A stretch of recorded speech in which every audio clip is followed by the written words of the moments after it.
Pada tahun 1980, Singapura digemparkan dengan kejam seorang kanak-kanak perempuan bernama Goh Beng Choo di sebuah perkampungan di Jalan Petua, Singapura.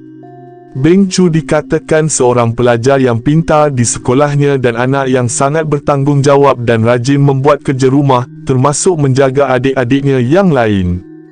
Pada petang 19 November 1980, pelajar Jurong Primary School ini, yang ketika itu berusia 8 tahun, telah pergi berseorangan ke sebuah kedai berhampiran dengan rumah mereka untuk membeli makanan ringan buat keluarganya. Pada masa itu, keluarganya bersiap sedia untuk meraihkan kejayaan Beng Choo yang telah mencapai keputusan cemerlang dalam ujian sekolahnya.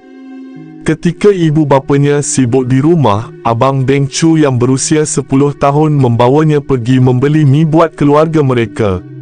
Namun, mereka berdua berpisah dalam perjalanan kerana budak perempuan itu hendak membeli jajan manakala abangnya pula pergi membeli mi di sebuah kedai yang lain. Itulah kali terakhir abangnya melihat Beng Choo. Kanak-kanak perempuan itu dikatakan telah sampai ke kampungnya lebih awal daripada abangnya untuk pergi berjumpa dengan sepupunya yang tinggal berhampiran dengan rumah mereka untuk membantunya membuat kerja sekolah.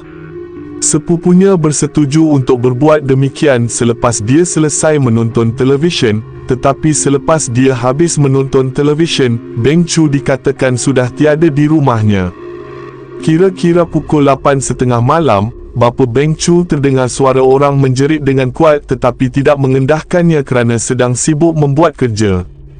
Pada sekitar pukul 9.30 malam, ibu bapanya menjadi risau apabila dia masih tidak pulang ke rumah lagi.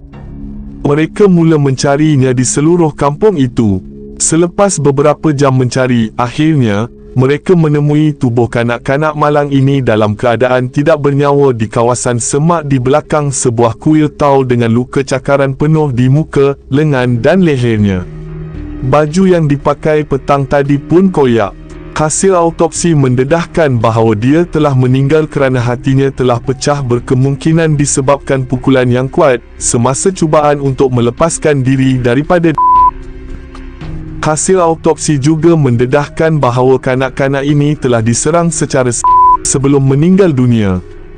Penyiasatan polis yang dijalankan gagal menghasilkan sebarang bukti yang nyata, tetapi setelah itu, terbongkar bahawa Beng Choo pernah menolak ajakan dari seorang lelaki dewasa yang tidak dikenalinya sebelum ini.